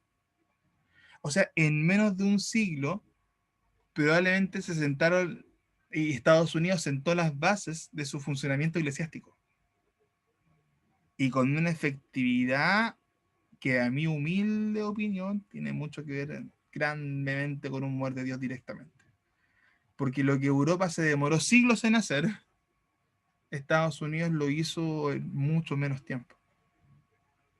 Nuevamente hay un montón de factores que ahí podemos estudiar el por qué, pero es inevitable el efecto que tuvo. Y también relacionado un poco con el periodo de los esclavistas. Abraham Lincoln, figura reconocida como uno de los principales defensores de los derechos de los esclavos y uno de los que es clave en la abolición de la esclavitud. Menciona también: creo que la Biblia es el mejor regalo que Dios jamás haya dado a los hombres. Todo el bien que emana del Salvador del mundo se nos comunica a través de este libro. Nuevamente, sigue estando presente la política secularmente hablando, pero con Dios de base. Ahora, cerrando antes de irnos al break, para cerrar con todo el tema estadounidense, algunos elementos claves de la importancia del cristianismo americano. Bueno, ya lo decía hace un rato, en un tiempo breve se desarrolló grandemente, rápidamente, de una forma así, como dije, bastante impresionante, y hasta el día de hoy es una de las fuerzas reformadoras más grandes del continente y del mundo. Innegable, ese hecho. En el siglo XX, ya llevándolo un poco a nuestra época, el cristianismo americano se ha vuelto la base principal de las misiones. Y es cierto, es uno de los principales gestores de misiones del mundo. También tuvo mucho que ver, y una expresión muy coloquial también, mientras Europa estaba en un cansancio, que tuvo que tener por decirlo así, constantemente tuvo que tener movimientos que lo levantasen, Estados Unidos, por decirlo así, venía fresquito como lechuga. Entonces, este periodo donde Inglaterra, donde Europa venía saliendo de las consecuencias de la guerra de los 30 años, estaba lidiando con la separación de la Iglesia Católica, estaba lidiando con las consecuencias de la guerra, políticas, económicas, sociales, etcétera, también influenció a que Estados Unidos acentuara más el crecimiento. Y como dato interesante, en 1956, disculpen, 83 millones de estadounidenses se declararon cristianos, de un total de 165 millones. Cerca de la mitad, poquito manteniendo la estadística que veíamos hace un rato. O sea, para bien o para mal, tenemos todavía un país que es un pilar a nivel de iglesia cristiana. Insisto, con sus defectos, con sus problemas, con sus batallas, con todo el tema, pero que en un tiempo interesante consiguió ponerse en esta posición. Ya, voy a hacer pausa hasta ahí para que después nos quede justito el break. Comentarios. Pato, Sí. te quería una pregunta. Tú que revisaste todo esto de Estados Unidos, ¿qué opinas tú de la creación de partidos políticos cristianos? ¡Ah! Voy a hacer una comparación con Chile. La DC partió súper bien. A ver, opinión muy Sí. personal y muy íntima. Y por favor, no me quemen la casa, no me traten de facho, porque yo soy o facho comunista, yo tengo los dos extremos. Yo no soy tibio, o soy facho o soy comunista. A ver, para mí es un error. Un partido político puede tener declaraciones de principios, y ahí está la Biblia, obviamente. Como principio, yo declaro que están los valores cristianos, y eso nadie me lo puede cambiar porque es una base de cómo yo voy a legislar en el futuro. Pero un partido que esté relacionado con la iglesia, o que una iglesia lo subvencione, o una denominación lo subvencione, o que tenga en su discurso esta unión, para mí es un error. Y me baso en todo lo que hemos visto en todo el semestre. Ese es mi argumento. Lo que hemos aprendido en el año es mi argumento. eh, porque la iglesia bíblicamente tiene un rol con la política, lo tiene. Clamar por nuestros gobernantes, orar por ellos, aconsejar. O sea, yo estoy de acuerdo que hayan consejeros cristianos, los capellanes, en este caso en el gobierno chileno hay capellanes, hay todo un sistema de consejería que está detrás. Estoy de acuerdo, porque es nuestro rol como iglesia. Pero el rol de legislar y hacer leyes pone a la iglesia en una posición súper compleja, que no sé si es su foco. Voy a poner un ejemplo antofagastino. Yo le tengo mucho cariño a la gente del Partido Nuevo Tiempo, que es uno de los partidos cristianos que está establecido acá, que nace en Antofagasta. Tengo mucho cariño a su gente, nada que decir. Creo que son muy buenos cristianos, a los que yo conozco por lo menos. Pero en algún momento discutía con algunos de ellos por otras circunstancias, y todavía hay un punto que no me pueden dejar claro, hasta, a menos que hayan cambiado o que tengan una visión distinta. Tú tienes que gobernar para todas las personas. Y esa es una realidad, para los que son convertidos y para los que no son convertidos. Y tú al gobernar con la vara de la iglesia, estás poniendo en una posición que creo yo que no es la más conveniente. Porque tu rol principal sigue siendo el de predicar, no el de legislar. Incluso si nos vamos a la historia de Israel, Moisés no se metía en los aspectos religiosos. Cuando Dios genera el sistema de sacerdocio, se va por la familia de Aarón. Y no se mete Moisés, lo separa. Los reyes no tenían que tampoco meterse. ¿Por qué Saúl es destituido al final? ¿Cuál fue la gota que rebalsó el vaso? Cuando se metió a hacer lo que no le correspondía. Entonces, yo en lo personal no estoy de acuerdo. Insisto, un partido con declaración de principios cristianos, sí, porque claro, tiene que ir con tus valores base, pero no que sea subvencionado por iglesia o que vaya a poner un gobierno de iglesia en el gobierno secular. Para mí por lo menos no pasa. Si alguien tiene otra opinión, perfecto, ningún problema. Lo discutimos, no me quemen la casa. Pero para mí, creo que históricamente hablando, la iglesia cuando se ha metido en esferas de poder que no le corresponden, ha generado problemas. Y aquí voy a citar, no sé si es Platón o Aristóteles quien habla de esto, tengo la duda, de que los mejores gobernantes son los que gobiernan menos. Y la iglesia estuvo metida milenios en el gobierno. Más de un milenio estuvo metida en el gobierno, por medio del papado. Y la corrupción y los males políticos llegaron al seno eclesiástico cuando no era su rol. Y eso inevitablemente creo yo que pasaría. Mi humilde opinión. Ya, oye, ve que después me quemo solo. Pero ojo, eso no, para que no me entiendan, eso no quiere decir que no voten por gente cristiana, nada que ver con eso. Pero yo prefiero votar por un muy buen político que por un cristiano que va a tontear al Congreso. Y eso lo mantengo.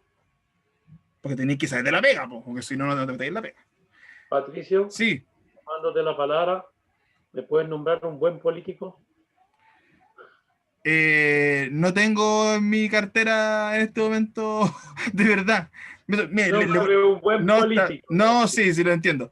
Mire, yo no, tiene toda la razón. Es que vas al volumen, hay un tema de meritocracia y un tema de conocimiento. Ahora, con todo lo que pasó, por ejemplo, con el tema de constituyente, hay algunos movimientos que están tratando de levantar hermanos cristianos en diferentes regiones, valorables, súper bueno. Pero tiene que haber, aparte de gente de la calle, de la cuneta, tiene que haber gente experta en el tema, po. Si esta botón no es chacota, vuelvo a lo mismo. Yo no quiero a la tía Pikachu en el Congreso, en la constituyente. Ni tampoco quiero a un pastor que con mucho respeto, y quiero, para que se entienda el comentario, que solamente sepa de la Biblia. Me sirve que sepa de la Biblia. Pero necesito que lo político sepa de los otros. Entonces, por lo mismo yo aquí soy súper cuidadoso con eso, porque no nos quedemos con los caudillos. Ahora, también bien lo que dice hermano Eduardo, ¿qué político bueno hay? Y ahí entramos sí a un tema complejo, que es parte de la crisis que tenemos, a mi humilde opinión. Y eso pasa en muchos rincones, porque no tenemos a la gente adecuada, por nepotismo, por arreglines. Oye, Hugo, tú que también trabajas en educación, ¿hace cuántos años que tenemos un ministro de educación que sea profesor? Conocido ni uno.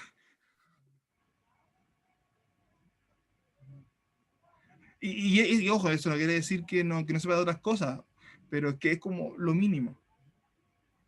Había uno hace como 10 años atrás, no me recuerdo el nombre, pero era profesor de educación, había una que fue profesora de educación física. Había un profesor e inclusive tenía hasta guardaespaldas, pero estaba muy amarrado con la política. Sí, no, obviamente, es que tengo un sistema que te amarra. Sí, hay una separación. por lo mismo.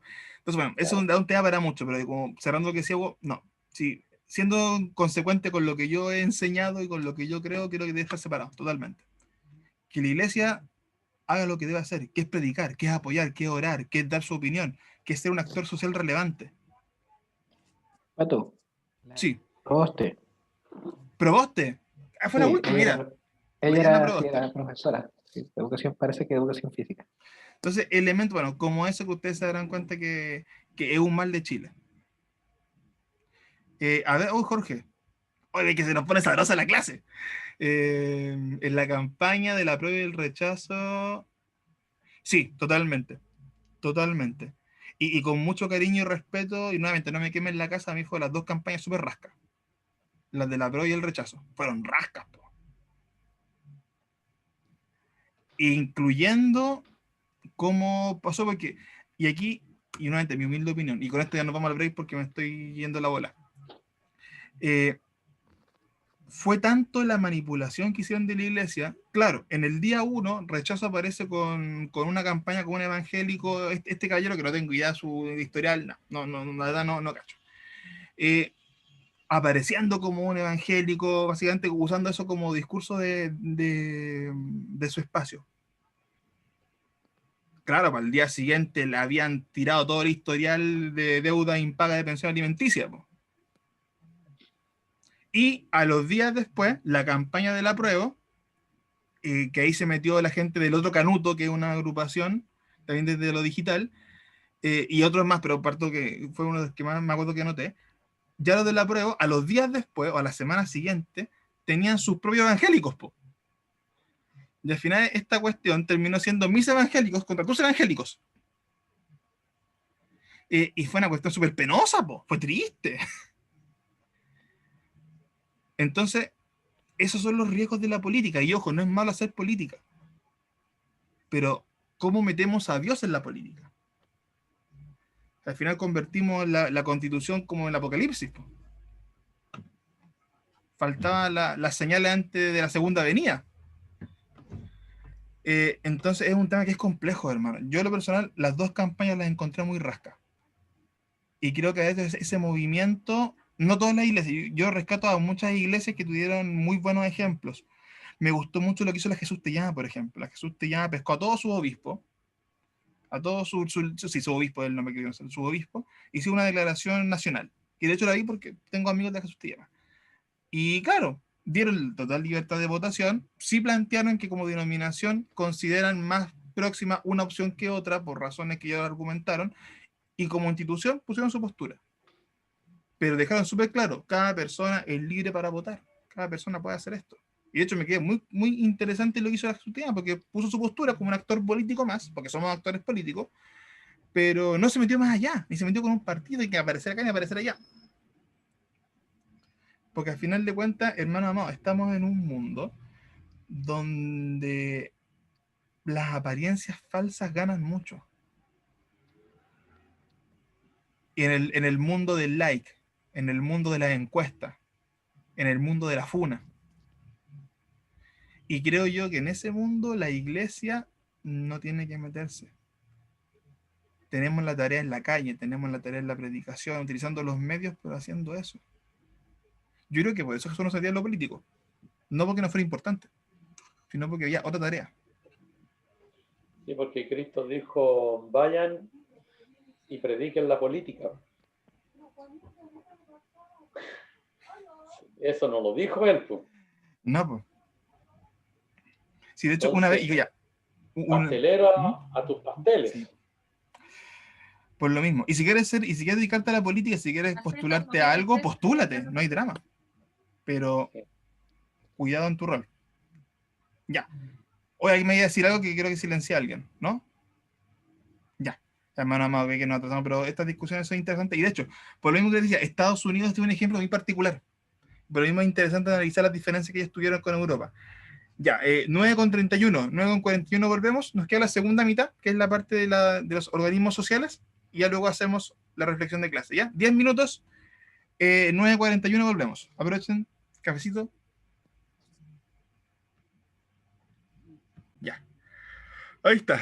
Ya, hermanas, hermanos amados, vamos a proseguir. Recordad que hoy día en la noche les voy a enviar, aparte de esta clase, la última tarea, que es la última sección del libro de Hulwood, y en un correo distinto para no mezclar las presentaciones de los PowerPoint de la semana pasada, para que tengan archivadito y sea un material de apoyo que les pueda ser útil en algún momento. Ok, como recordarán, déjame ver rápido para mostrar esta cosita, que no la puse, tuve que la he puesto de nuevo, para ahorrarme esto, pero no importa. ¿Dónde estoy? Acá. Entramos en la segunda sección de esta clasificación de la unidad, ya como les dije yo. Aquí yo me fui lo organicé distinto, entonces por eso les dije de que no, aquí el libro les va a servir, pero no tanto, para que lo tengan en consideración. Esta segunda parte de la unidad yo la denominé nuevas organizaciones cristianas, que son, o sea, eclesiásticas, que son las que nacen ya sea por la misma iglesia o influenciadas por diferentes cristianos que aportan desde esa línea.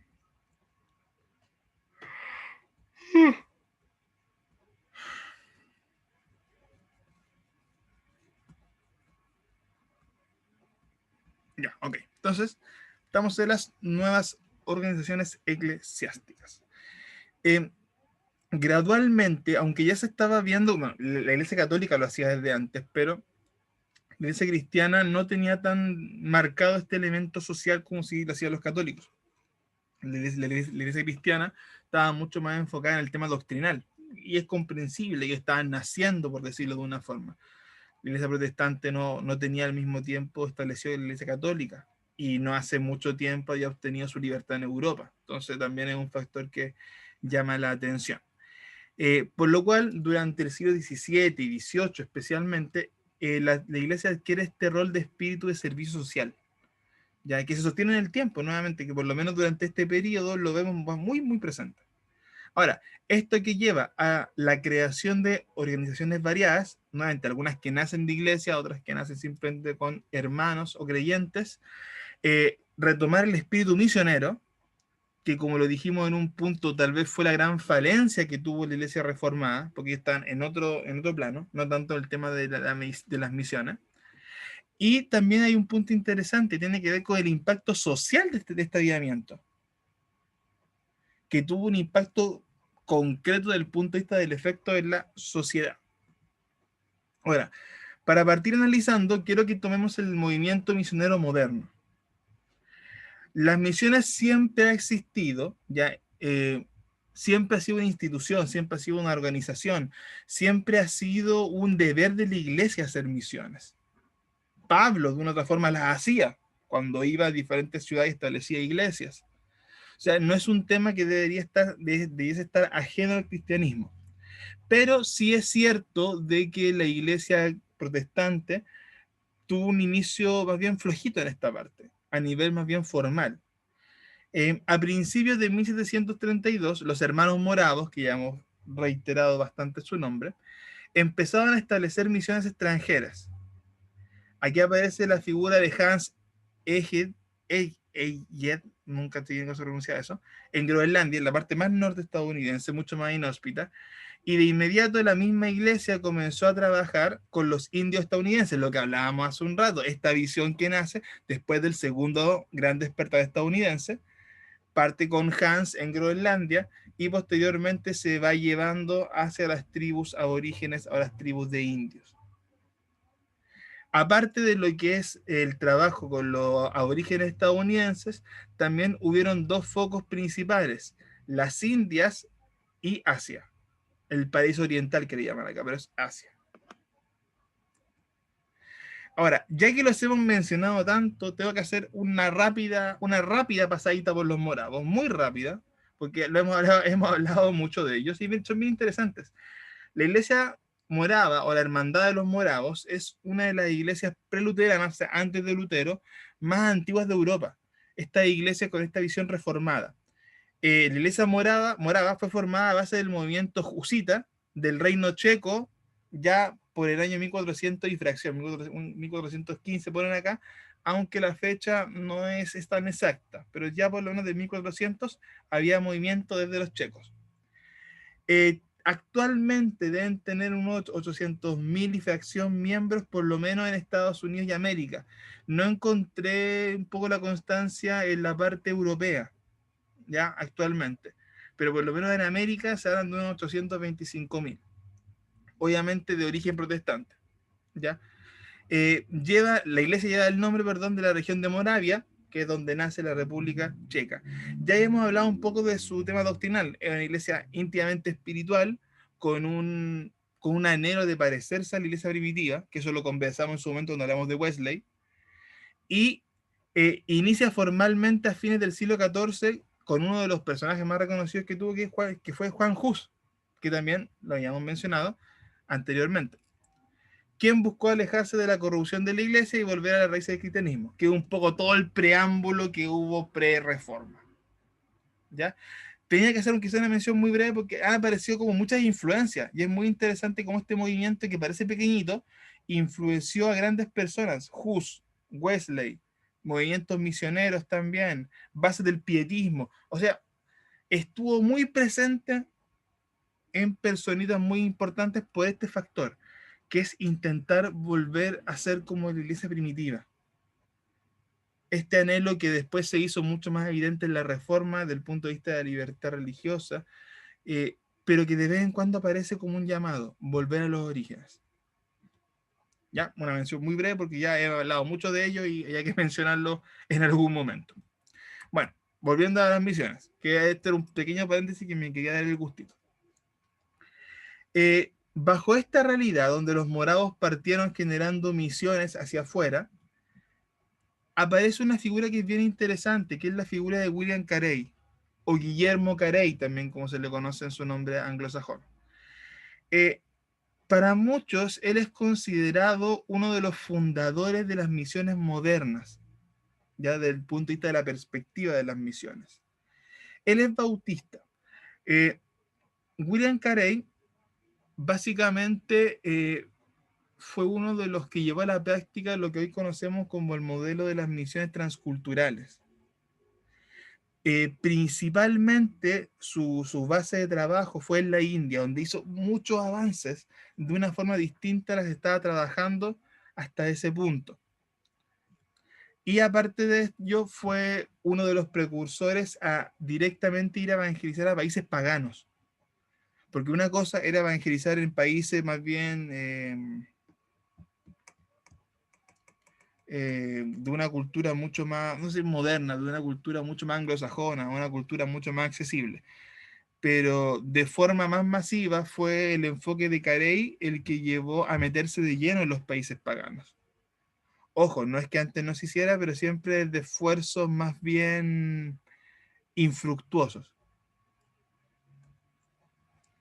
Ahora, en palabras muy sencillas, porque igual es un tema de otro tipo de asignatura, pero las misiones transculturales o el modelo que termina generando Carey y que después se va perfeccionando en el tiempo, tiene que ver con un esfuerzo que tiene que hacer la iglesia para salir del propio contexto cultural y llevar el mensaje hacia otros contextos culturales.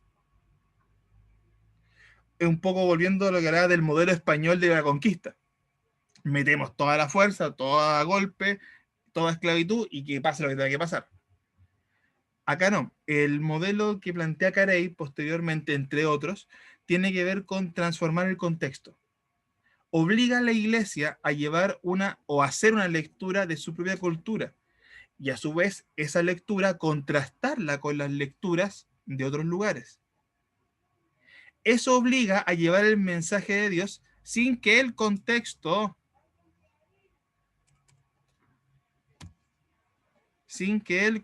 extranjero sea un impedimento. No se buscaba eliminar el contexto extranjero, sino que buscaba adaptarse al contexto extranjero.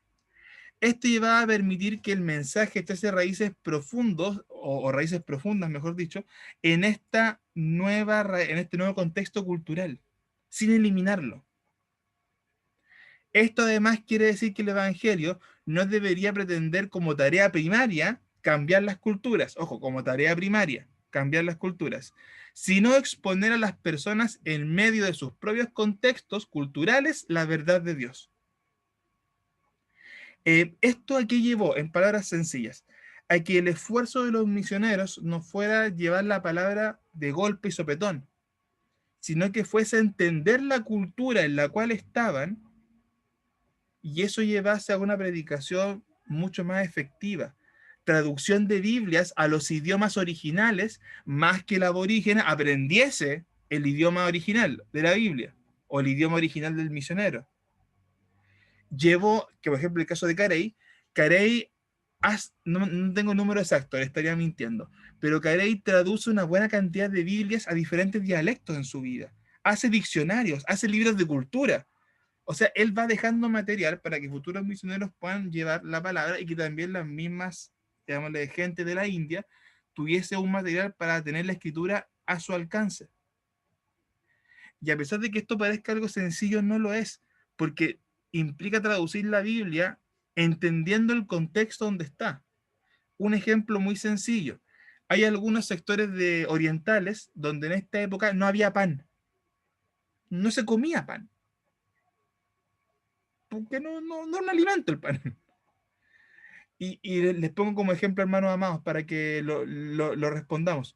¿Cómo traduzco entonces que Jesús es el pan de vida? si no hay pan? ¿A alguien se le ocurre así al ojo? ¿Cómo traduzco eso? ¿O cómo hago que una persona lo lea y lo Se entienda? debería, se debería ocupar el alimento, yo creo que ellos ocupan de manera natural, como para el desayuno, el tecito, como porque finalmente más que el pan es el concepto de que uno lo necesita a diario, ¿me entiendes? Entonces habría que hacerle una modificación allí para que ellos entiendan el concepto. Exacto, una estrella dorada para la Yanina.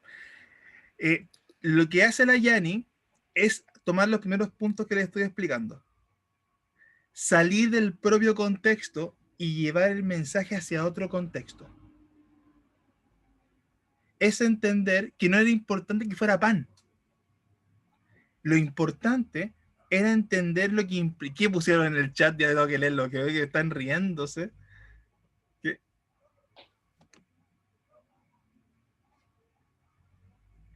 Claro, sería la yuca, la arepa en algunos lados. Es que a eso voy. En los tiempos de Carey, muchas de las cosas que te hablaba la Biblia y que nosotros la entendemos ahora están en un contexto muy distinto y la aplicación es muy distinta. Entonces, de hecho, algunas Biblias orientales, ¿cómo traducen eso? En este caso, las de esa época, lo traducen como el arroz de vida. Porque el arroz era el equivalente, que bien decía la Yani, del concepto. Entonces, todo ese ejercicio que se hizo ahora en una carrera era una de las misiones principales de este sistema. Salir del propio contexto, salir de nuestra iglesia, de nuestra cultura, y no imponer de golpe nuestras creencias, porque no era la forma. Era hacer que la gente entendiese bajo su contexto las creencias, entender a Dios. Entonces, esta tarea que parece algo liviano no era liviano, y fue Carey uno de los pioneros en esto, en ese modelo. Que ojo, no es muy ajeno a lo que en su momento, por ejemplo, hizo Pablo. Pablo, cuando hablaba de los dioses griegos y los comparaba con Dios, hizo esto mismo. Llevó la palabra a un contexto que ellos entendiesen con lo del Dios desconocido, el Dios sin nombre. Hizo lo mismo. Les predicó usando su contexto para que ellos lo entendiesen. Entonces, sé que parece muy exagerado, pero es usar lo que dice la Biblia.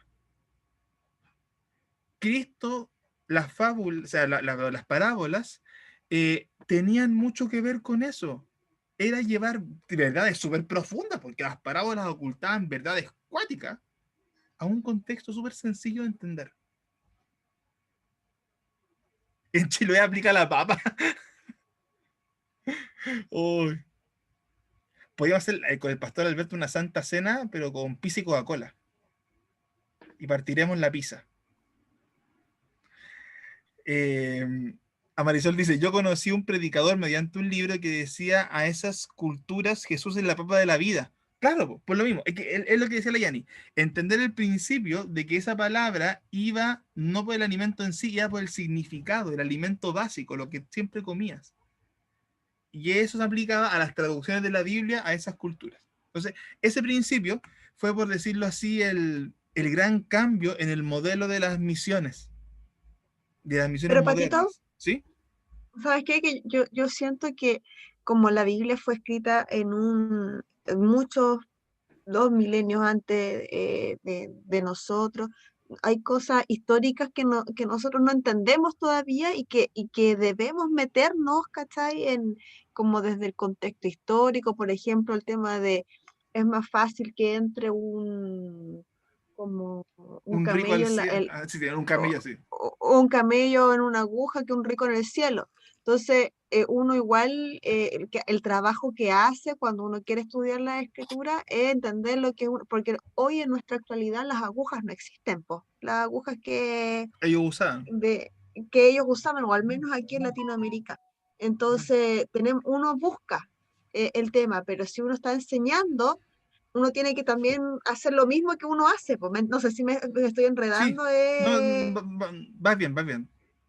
No, eso finalmente de que, claro, como dice acá la Sí, hermana Marisol, no es ella la lo aguja que dijo. uno usa para coser, es una especie de puerta un poco más pequeña y que Camello tenía que ir como arrodillado para poder pasar.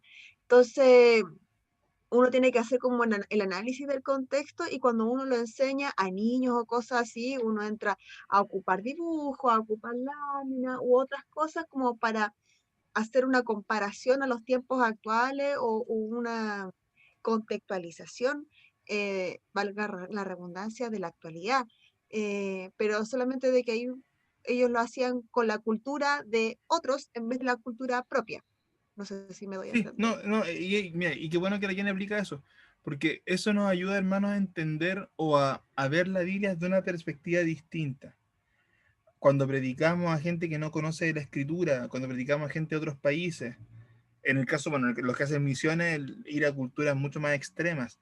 Y ese principio es vital entenderlo. Oye, yo tengo que mencionar, bueno, acá hay dos libros, uno de William Carey, Guillermo Carey, el nombre más latino, y Hudson Taylor, que este fue a China también, que de la misma onda de Carey, pero este es posterior. Hudson Taylor va a China y también es muy entretenida su historia, porque tiene que aplicar mucho de esto mismo que Carey ya está aplicando en Indias. Oye, paso el dato, yo trabajé en el Baptist 2 años, de hecho le hice clase al hijo de Marisol, después me acordé quién era. Tuve que atar cabos. Y, Era el más desordenado. ¿cómo? Era el más desordenado. No voy a decir nada. No voy a mencionar nada. No se parece nada a mí en ese aspecto. No voy a decir nada. Le tengo cariño, sí, cariño le tengo. Pero no diré nada. Bueno, y en el Baptist tienen, creo yo, que una costumbre muy mal aprovechada. La idea es muy buena, pero es mal aprovechada. Ellos tienen que leer puros libros de misiones, unos libros de misiones al año, que es como el libro cristiano. Y por eso me tocó a mí también leerlos, porque ya que a los de religión me tocó ir aportando algunas cositas ahí. Y ahí me interioricé de esto. De hecho, yo lo de Carey lo sabía desde antes, porque me tocó años anteriores leer mucho de la historia de este caballero. Y si pueden encontrar libritos de esto, o se los compran a Marisol, porque debe tener todos los del año pasado. Son muy entretenidas las historias. A mí me gusta mucho esta línea de libros, ¿ya? Todo lo referente a la historia de la fe. Está el caso de Hudson Taylor, de Carey, está creo que el caso del misionero de los caníbales, ¿cómo se llama este caballero? Ya, ahí me da el nombre del misionero de los caníbales. Pero es impresionante cómo la fe se aplica. Y personajes como esto en este periodo que estaban en esta lucha con las misiones transculturales, o llevando ese modelo, mejor dicho, de misiones transculturales, aportaron tanto. Y tenía que ser una mención porque de verdad que son cosas que, como el ejemplo del arroz y el pan que decíamos recién, son cosas que tal vez ahora las podamos entender y aplicarnos fácilmente, pero que en esta época eso no pasaba. Ya, avanzo un poquito. Este nuevo campo misionero que nace por este nuevo tipo de organización, como tal la eclesiástica, incluye países que antes no se consideraban, estos países paganos, voy a decirlo así. Los principales focos fueron tanto India, China, Birmania. Posteriormente Japón, el Medio Oriente con dificultad, lo que implica Turquía, y a nivel de África la parte del Congo. ¿Ya? Los principales campos misioneros de este nuevo periodo, digamos, de iglesia moderna, hasta ser allá pasadito 1900. ¿Ya? Entonces, el panorama de las misiones también había cambiado. Ya nos alejamos de América y nos acercamos a los terrenos paganos. Ok, dentro de la historia de estos nuevos organismos misioneros, voy a mencionar muy rápidamente algunas cosas porque otras las mencioné en el Power anterior, unas que no teníamos mencionadas. 1811, Junta Americana de Comisionados para Misiones Extranjeras. Es decir, en 1811, como un dato extra de lo que mencioné antes, originalmente es interdenominacional, pero posteriormente son los congregacionalistas los que toman esta agrupación. Eso llega después a los bautistas a hacer la suya y eso es lo que después va generando todos los movimientos que vimos antes con Taylor. Ya a principios del siglo XX tenemos el Evangelio presente en los 5 continentes, no totalmente, en el sentido de que hay sectores que uno se ha llegado con la palabra, pero por lo menos tienen representantes distribuidos. Eso implica escuelas, universidades, hospitales, orfanatos, instituciones varias. sea, de una u otra forma ya hay presencia. Nuevamente, hay sectores que todavía no están evangelizados, pero a nivel continental, por lo menos. Principalmente Estados Unidos y Gran Bretaña, lo que conocemos como Inglaterra, tienen sus principales focos en intereses misioneros, son los pilares, por decirlo de una forma. Ahora bien, segundo, porque parece que estamos acá repasando instituciones. Vimos la parte misionera. Número 2, la escuela dominical, que nuevamente es algo muy común para nosotros. En 1781, Roberto Raikes organizó la primera escuela dominical en Inglaterra, acá volvemos a Europa, enfocada en la enseñanza elemental más que religiosa. Su foco principal era nivelar a niños con problemas educativos o que hayan sido huérfanos, que no hayan tenido educación formal, y como un elemento secundario el aspecto de fe. Posteriormente, este sistema, que fue el que usó originalmente Raikes, fue adoptado por gran parte de Europa, lo comenzaban a tomar, ya con un enfoque más bien en la religión, en la fe, que en lo general. Ahora, en la escuela de Raikes, la original, el enfoque era lectura, escritura y catecismo. Nuevamente, cosas generales y básicas. Posteriormente, en esta como segunda oleada de las escuelas dominicales, Jaime Gall introduce un sistema de estudio más definido en Escocia, ¿ya? Este sistema, de estudio más definido, en un comienzo no fue tan efectivo, porque no lo incluyo porque era más largo, pero cuando uno lee un poquito de esta fase de la escuela de Gall, la escuela de Gall era de los que te enseñaba, tenías que aprenderte, no sé, 20 versículos a la semana a los niños pequeños. O sea, era más bien de memorización de elementos bíblicos, más que de comprensión de elementos bíblicos. Ya era para que el niño supiera versículos o supiera libros de la Biblia. Esto llevó que posteriormente, en 1872, se crease la Convención Nacional de Escuelas Dominicales. Ya esto, nuevamente hablando de Inglaterra. Y desde ahí en adelante comienzan a hacer los planes de estudio más bien uniformes, que serían la base de los múltiples planes de estudio de las diferentes escuelas dominicales del mundo. O sea, pasamos de un tipo de escuela, que es la de Rice, que era más bien una escuela general, a la escuela de Gall, que era muy bien dogmática, así muy bien de memoria, y lo que llevó a que posteriormente se organizasen en este organismo de escuelas dominicales y generaran un plan de estudio, o los primeros, porque después se fue cambiando, cada denominación tenía el suyo, etc. Pero sirvió como un modelo para que hubiese un plan definido y la necesidad de que se formase la escuela dominical. ¿Ya? Número 3, estos son rapiditos, ¿sí?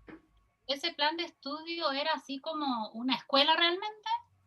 Sí, pero acotada. No cumplía con, porque acá en el caso de Rice era lo más parecido a una escuela. Acá me refiero a contenidos. O sea, no voy a solamente aprender la Biblia porque sí, va a tener un orden, va a haber un tipo de estructura, un plan de estudio. Ah, ok, pero también incluía, por ejemplo, la alfabetización. Por No lo solo que, la por lo que tengo entendido, y aquí nuevamente puedo caer en error, el enfoque ya no era tanto como el de Raikes. El de Raikes tenía un enfoque de alfabetización. El enfoque posterior ya era un enfoque más bien religioso. Por eso hacía la comparación con Raikes y Gall, porque fueron los dos extremos. Ahora, eso no quiere decir, Marisol, que en algunas iglesias no hubiese un sistema distinto, porque insisto, esto se fue adaptando primero en Europa, después en Estados Unidos, y esto se fue aplicando después diferente en cada denominación. Entonces, ahí hablarte de un solo sistema es errado. Yo parto de las bases, pero de ahí la iglesia lo fueron adaptando. Probablemente ya, por decirte así, ya en 1900 la alfabetización en algunos países ya no era la prioridad. Entonces los planes de escuela dominical de países como Estados Unidos no estaban tan enfocados en la alfabetización. A diferencia, por ejemplo, de un plan de escuela dominical en algunos países o en algunos sectores, por ejemplo, de Estados Unidos que no tuviesen ese tema. Entonces, eso varía mucho. Yo diría que el principio que es interesante acá era que se generó un sistema, por lo menos una base, para un poquito más unificada, para que después cada denominación fuese trabajando, que es lo que hacemos hoy en día, de hecho. Las escuelas dominicales, hay iglesias que la tienen muy bien estructurada en base a programas muy definidos, otras que son más adaptables, y eso ahí depende. Ahora bien, Tercer punto, dentro de esta seguidilla de instituciones. Un elemento donde también la iglesia fue muy relevante, o más bien la iglesia, cristianos fueron muy relevantes, es la prevención del alcoholismo. 8 de cada 10 niños sin hogar provenían de familias alcohólicas, consecuencias de abandono, posguerra, crisis económica, etc. Extrañamente, no extrañamente, los primeros acercamientos más bien formales, desde el punto de vista más bien como de gobiernos seculares modernos, lo hace de hecho un católico, Teobaldo Mateo, sacerdote romano de Cork, en este caso Gran Bretaña. Es el primero en introducir el movimiento a favor de la abstinencia completa en bebidas alcohólicas. O sea, fue uno de los primeros que generó la necesidad de que la abstinencia fuese una opción y una estrategia para abordar el alcoholismo.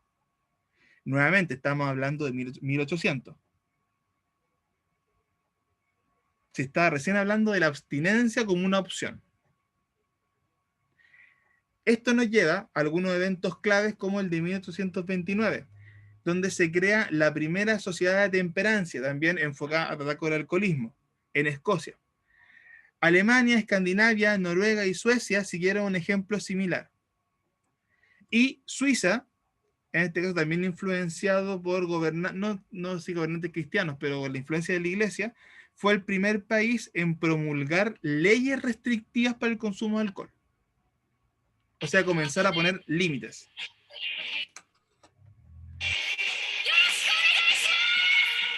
¿Qué fue eso? ¿Qué fue eso? El Axel está con con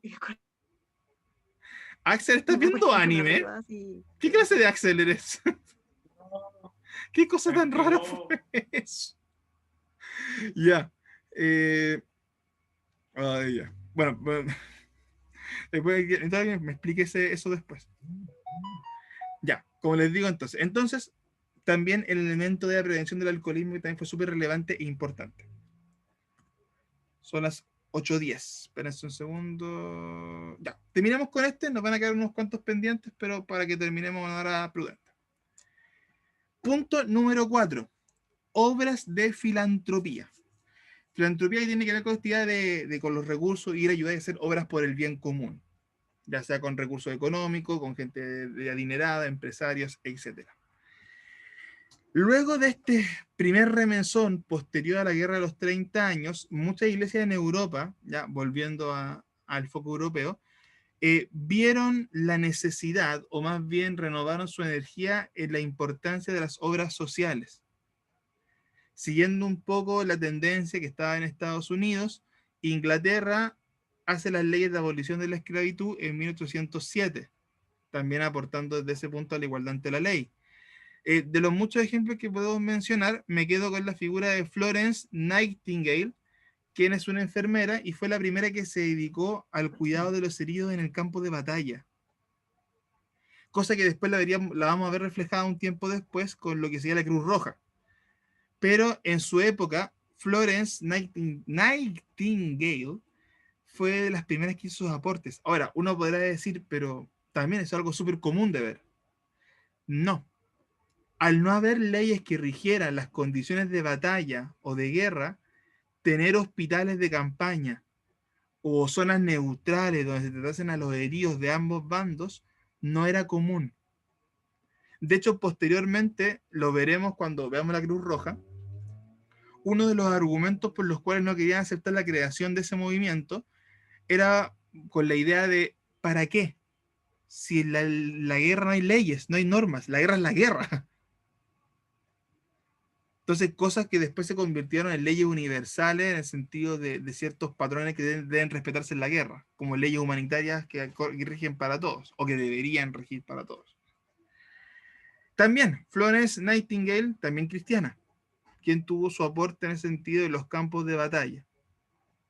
Nuevamente, llevando la fe no solamente al plano eclesiástico, sino también al plano más bien social, y en este caso del aspecto de salud y de la guerra. ¿La encontré linda esta frase? Vive la vida cuando la tengas, la vida es un regalo espléndido, no hay nada pequeño en ella. ¿Y alcanzamos nomás? No, pues este es más largo. No, dejemos hasta aquí porque Este era como cortito, por eso lo dejé de cierre. Hasta ahora, ya para ir, para que vayamos esta última parte chequeándola. Dentro de esta idea de las nuevas organizaciones, recordar que más bien tuvo que ver con un movimiento general de la Iglesia, que la Iglesia comenzó a enfocarse en la parte social desde un rol mucho más activo. Esto llevó a la creación de organizaciones. Más que la Iglesia estuviese metida directamente, se creasen diferentes tipos de organizaciones y grupos asociados. Y el impacto social que esto tiene. Ya hablamos del tema de las misiones y cómo la creación del modelo de misiones transcultural permitió que se avanzase en una dirección distinta a la violencia a la hora de llevar la palabra. Un poco el contraste de lo que hablábamos del método español. La figura de Carey, un poco esta definición o explicación de lo que son este modelo de misiones transculturales, el nuevo campo misionero, hasta menos alto que ya fue, un poco del origen de la escuela dominical, la prevención del alcoholismo también como un modelo interesante donde aporta la Iglesia, no solamente la cristiana, sino también la católica, con el aporte de Teodoro Mateo, y también un poco el avance de la filantropía y la figura de Florence Nightingale. Nos quedan todavía algunas cosas más, me llama la atención, vamos a ver lo de las reformas de prisiones, que también me llama mucho la atención, le adelanto un poquito, el tema de los huérfanos, que también aparece como algo muy relevante en esta época, y se me está quedando la Cruz Roja. Nos quedan 3 más que son así muy puntuales, y después la clase va terminando. Próxima semana nos queda este cachito de tema que nos faltó. Luego nos iremos de lleno con la Iglesia en el siglo XX, que no es tanto, lo condensé porque si no, ya que redondeamos bien. Luego de eso, para la próxima clase, si el tiempo da, deberíamos tener la segunda mitad para hacer una actividad práctica, un poco de evaluación de todo, ¿ya? Y ahí ir dando cierre, para que si quedan trabajo o tareas pendientes durante la semana subsiguiente se puedan ir entregando. En el caso de ustedes no debería ser tanto problema, porque todos disertaron, todos entregaban el ensayo, que era lo del otro trabajo grande, falta ya nomás la completación de las tareas a los que les falta, están atrasados también, para que se vayan poniendo el día en esa última semana. Dudas, preguntas, consultas. Estoy viendo Yo el tengo tiro una del chat. duda respecto a las tareas estas como que vienen del libro de Hulbert. ¿Cuántas son? Falta una más, la que voy a mandar hoy día. Y hasta ahora he mandado, te lo veo al tiro. Para revisar. Yo creo estar al día, pero no estoy con seguridad. He mandado 4 archivos, solo que un archivo y la tarea 3 y la tarea 4. ¿Ya? Entonces, tarea 1, 2, la 3 y 4 van juntas en un mismo archivo y la tarea 5. Y hoy día les debo mandar la última... Ay, recién leí lo del chat del Axel. Y como les dije, hoy es la última, que tiene que ver con la parte de Iglesia Moderna, la última sección del libro.